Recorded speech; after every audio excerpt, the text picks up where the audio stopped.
Welcome to the fourth video of our Introduction to Framing Homelessness. Now, we're going to focus on context. We'll explore why we might need to frame with context, what this means for individual stories, and then what this might mean in practice. It should take us about 25 minutes with 2 exercises where I'll ask you to press pause before carrying on. Let's start again with our narrative arc. Context framing is all about how we answer the questions. What's this about? And what can we do about it? And this helps us address one of the biggest misconceptions we face when talking about homelessness with the public. What do you think that is? Pause this video, then take a guess. If you want a clue, keep watching. To say it's their own fault, they put either drink, drugs or that before they think of their future and before they think of anyone else. So they themselves are making their own destiny. They're not thinking of the future and how it affects everyone else.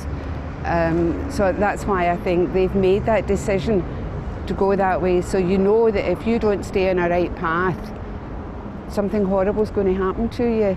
Whether you intend it to happen, but that's just it. We all have a path we should go, and if you deviate from that path, well, that's your choice. Whether it's right or wrong, it's your choice. That misconception.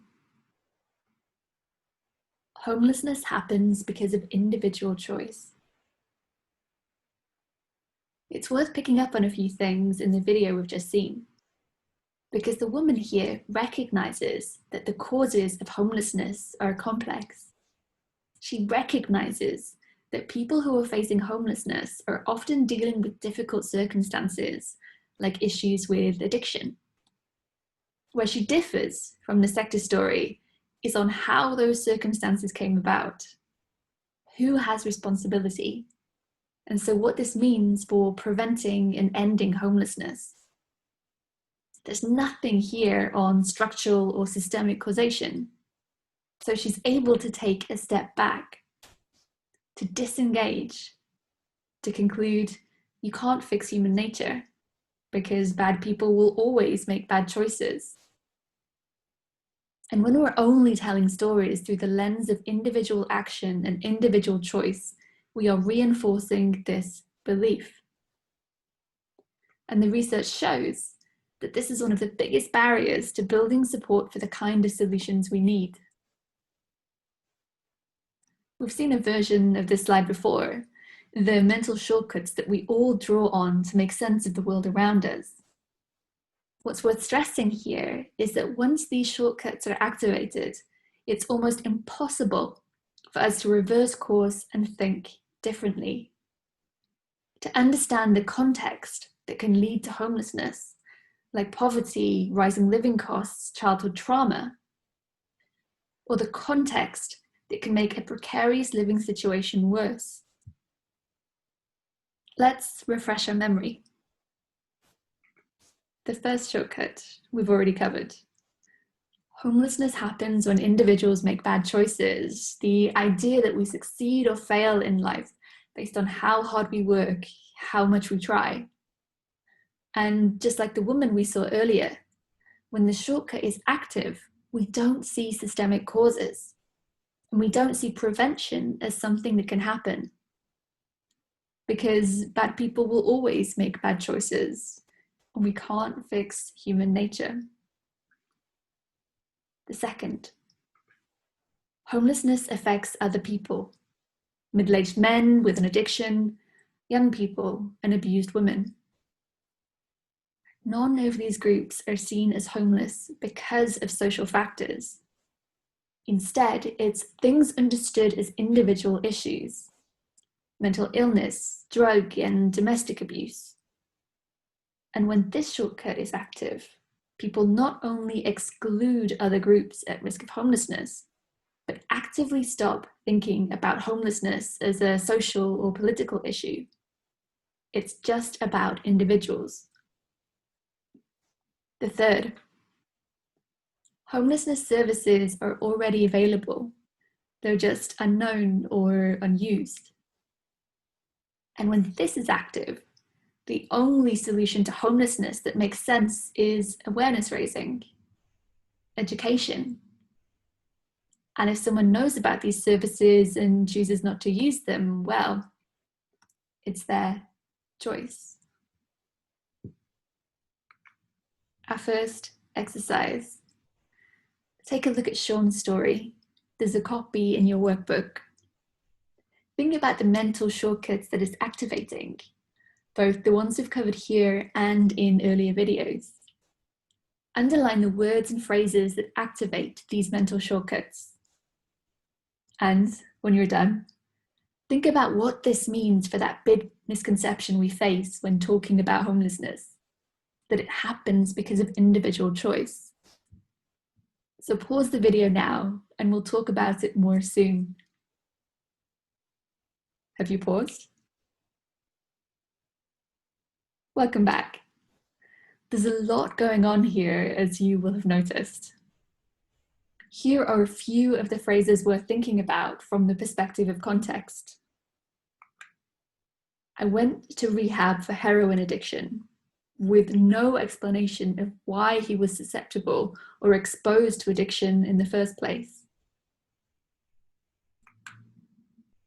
I ended up on the streets, presenting homelessness as the natural passive consequence of addiction and reinforcing that idea of who becomes homeless. All of the things that could be dismissed as bad choices. I ended up just hurting everybody. I missed the first date. It didn't deter me from begging. Either that or go out and rob. And the courts didn't tell me anywhere to go to try and get support, implying that support and services are out there. He just needs to be told. And from the perspective of context framing, there's very little here on the wider social context. There's some indirect hints about the Vagrancy Act, but nothing on employment, cost of living, rising poverty, the things that can push many people into homelessness. So what do we do instead? First up, we need a range of different stories about homelessness, different forms, different people, different starting points. This helps people see that homelessness is more than rough sleeping. It captures a range of insecure living. It helps people see that homelessness affects more than those three groups: young people, middle-aged addicts, and abused women, those others that are not easy to identify with. And then we need to put those stories in context to surface the social causes of homelessness and the changes needed to end that. So what might this look like? Here's the old crisis website. Take a look at what's there, whose stories are told, and how this might narrow public thinking about what support is needed. And here's the new crisis site, a small snapshot of the range of different stories that are told, the range of experiences that are shared. This is not to say don't tell stories about middle-aged men, young people, and abused women. It is to say that we can open up people's understanding of homelessness if we tell more than just these stories. And when we tell them, or help others to tell them, we need to place them in context. Context framing means telling individual stories through a much wider lens. It locates blame in systems, not individuals, action, or choice. It stops stories from being dismissed as exceptional or isolated incidents because you show that they represent much broader trends. And we're explaining why we need to fix systems and conditions, not people. Because the solution to something that affects many different people cannot be at the level of a single individual. Here's what this could look like in practice for first-person storytelling. On screen are a few phrases that we at Frameworks put together with a group who had direct experience of poverty. We wanted to find phrases that would show context, the scale of problems, the support systems that were there or should have been there, and what this meant for people's lives. And we wanted phrases that also felt true to the language and the stories people wanted to tell. These won't work for everyone, but dropping these or ones like these into individual stories widens the lens of that story. To pull out a few. Like a lot of working parents, people with health problems, etc. It's a small change to the start of a story that can prevent it from being dismissed as exceptional, and instead directly positions it as part of wider social trends. Cut down on my options. This was another small change. Instead of saying cut down on my choices or I had no choice, we use the word options.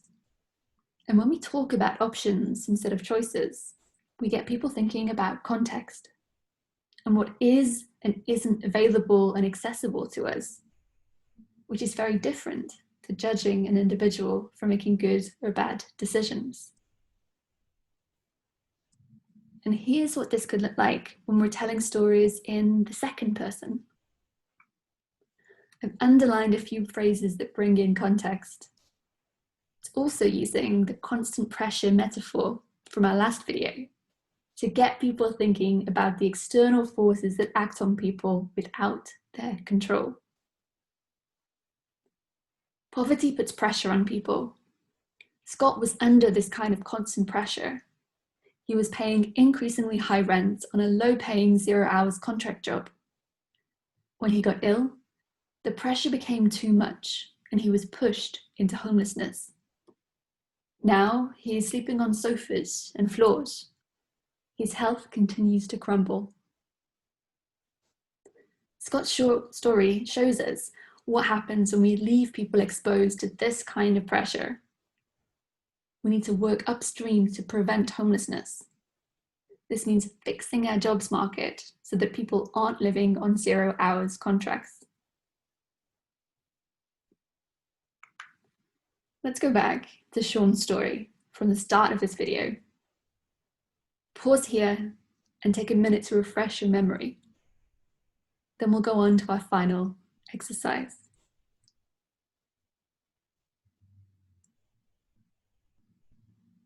Welcome back.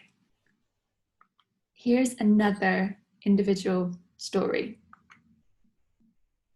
A contrast to the one you've just seen. One that has space for individual agency, but places that agency in context. I want you to take a look at Putsu's story. There's a copy in your workbook. Spend 5 minutes thinking through and noting down all of the ways in which this piece is surfacing context, is navigating problematic mental shortcuts, is widening that lens.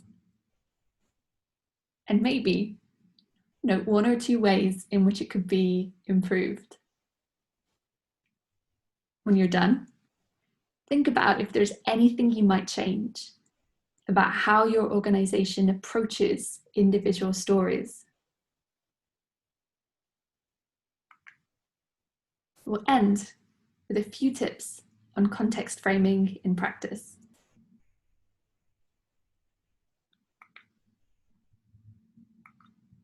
Talk about options, not choices.